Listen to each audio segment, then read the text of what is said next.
kelompok 6 akan menjelaskan tentang degree of leverage. Sebelum itu, kami akan memperkenalkan anggota kami masing-masing. Dari saya, Putu Kusumawardjanti dengan nomor NIM 190-2013-579. Saya Niputu Helen Maharani dengan NIM 190-2013-603. Saya Mariduka Mahendri, NIM 190-201-3644. Ini saya akan menjelaskan tentang definisi leverage. Perusahaan dalam beroperasi, selain menggunakan modal kerja, juga menggunakan aktiva tetap seperti tanah, bangunan, pabrik, mesin, kendaraan, dan peralatan lainnya yang mempunyai masa manfaat jangka panjang atau lebih dari 1 tahun. Atas penggunaan aktiva tetap tersebut, perusahaan harus menanggung biaya yang bersifat tetap, yaitu biaya tetap atau fixed cost. Di samping itu, untuk memenuhi kebutuhan dananya, perusahaan bisa menggunakan modal sendiri atau modal yang berasal dari pemilik dan bisa juga berasal dari perusahaan secara rutin akan membayar biaya bunga yang merupakan beban tetap bagi perusahaan. Masalah leverage timbul karena perusahaan menggunakan aset yang menyebabkan harus membayar biaya tetap, menggunakan hutang yang menyebabkan perusahaan menanggung beban tetap. Analisis leverage ini merupakan suatu alat yang sangat penting bagi seorang manajer keuangan dalam mengadakan perencanaan laba perusahaan dan dalam kaitannya untuk menentukan pilihan alternatif sumber dana yang paling baik guna membelanjai pertambahan modal selaras dengan pertumbuhan perusahaan. Leverage diartikan sebagai penggunaan dana, di mana sebagai akibat dari penggunaan dana tersebut, perusahaan harus mengeluarkan biaya-biaya tetap. Konsep operating leverage menggambarkan perbandingan biaya tetap dan biaya variabel yang dimiliki perusahaan. Dikatakan operating leverage akan menguntungkan apabila sales revenue atau penerimaan atas penjualan setelah dikurangi biaya variabel lebih besar daripada biaya fix. Dengan demikian, operating leverage ditentukan oleh hubungan antara sales revenue yang diperoleh oleh perusahaan dengan laba sebelum bunga dan pajak atau EBIT. Format income statement di bawah ini menunjukkan operating leverage hubungannya dengan biaya tetap dan biaya variabel.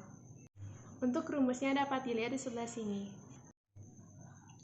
Bagi manajer keuangan, analisis operating leverage akan memberikan informasi sampai sejauh mana efek perubahan dari volume penjualan terhadap turun naiknya EBIT. Untuk mengukur pengaruh ini dapat diketahui dengan menghitung degree of operating leverage atau tingkat operating leverage dengan rumus sebagai berikut.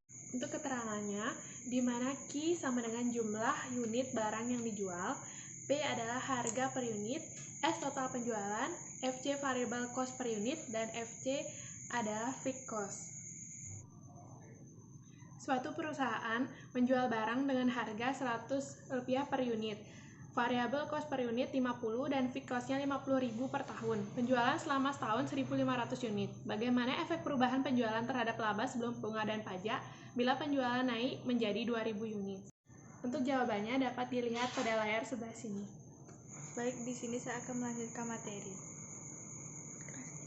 Konsep financial leverage. Financial leverage merupakan penggunaan dana yang disertai dengan beban tetap. Financial leverage ini ditetapkan oleh hubungan antara EBIT dengan earning per share dan besarnya EBIT yang menghasilkan earning per share positif akan dipengaruhi biaya-biaya yang harus dikeluarkan seperti internet,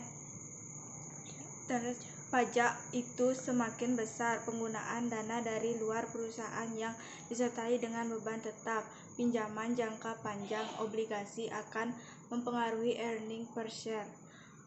Untuk mengukur pengaruh ini dapat diketahui dengan menghitung degree of financial leverage atau tingkat operating leverage dan dengan rumus sebagai berikut. Rumus ada di sebelah sini.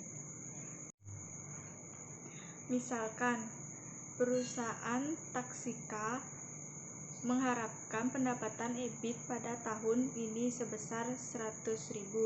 Modal yang digunakan terdiri dari obligasi dengan nominal sebesar 400.000, bunga 5% per fed, stok dengan dividen 40 per share dari 500 lembar. Di samping itu memiliki common stock 1.000 lembar. Hitunglah efek terhadap earning per share bila EBIT yang dihasilkan sebesar 140.000 dan income tax sebesar 50%.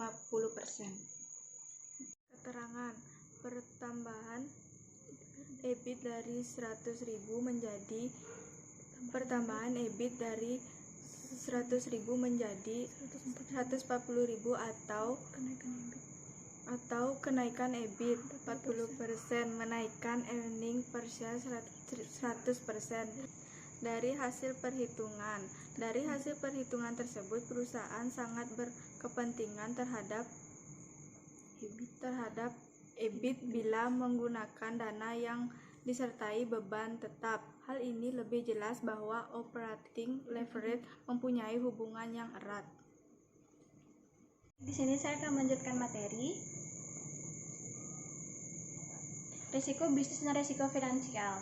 Dalam situasi yang serba tidak pasti, risiko akan semakin besar kemungkinannya untuk terjadi, karena pada dasarnya semakin tinggi tingkat ketidakpastian atau uncertainty, semakin tinggi risiko atau risk didefinisikan sebagai kemungkinan variabilitas penghasilan atau revenue atau pendapatan atau income yang diharapkan.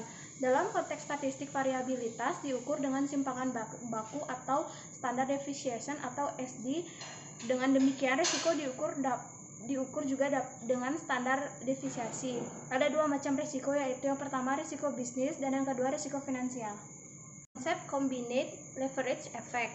Kombinasi kedua konsep tersebut di atas, yaitu operating leverage dan financial leverage, disebut sebagai degree of combined leverage effect, yang menggambarkan besarnya tingkat perubahan yang terjadi atas laba bersih sesudah pajak atau NPAT atau EPS yang perubahan tingkat penjualan. Untuk mengukur pengaruh ini dapat diketahui dengan menghubungkan degree of combined leverage atau DCL dengan rumus sebagai berikut. Rumus dapat dilihat di sebelah sini. Suatu perusahaan bekerja dengan modal 10 juta yang terdiri dari 200.000 saham biasa. EBIT yang diharapkan sebesar 2 juta untuk dibutuhkan tambahan modal sebesar 2.500.000 yang dipengaruhi dengan alternatif pembelanjaan. Yang pertama ada pengeluaran obligasi dengan bunga 5%, yang kedua emisi saham baru dengan harga 50 perak per lembar, income tax 50%. Bagaimana efek dari pembelanjaan tersebut? Hitunglah indifference poinnya. Jawaban dapat dilihat di sebelah sini.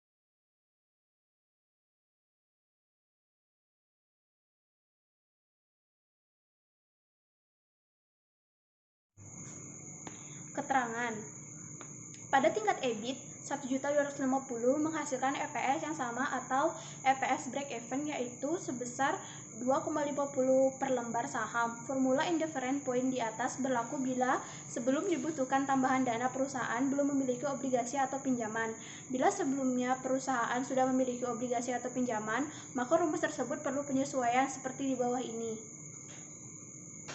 X sama dengan EBIT pada indifferent point, C1 sama dengan bunga obligasi lama, C2 sama dengan bunga obligasi lama maupun baru, T sama dengan pajak perusahaan, S1 sama dengan jumlah lembar saham biasa yang beredar kalau hanya menjual saham biasa, S2 sama dengan jumlah lembar saham biasa yang beredar kalau menjual saham biasa dan obligasi bersama-sama. Baik, sekian dari penjelasan dari kelompok 6. Kami meminta maaf jika ada kesalahan dan kekurangan dalam penjelasan. Kami tutup dengan Parama Santi. Om Santi Santi Santi Om.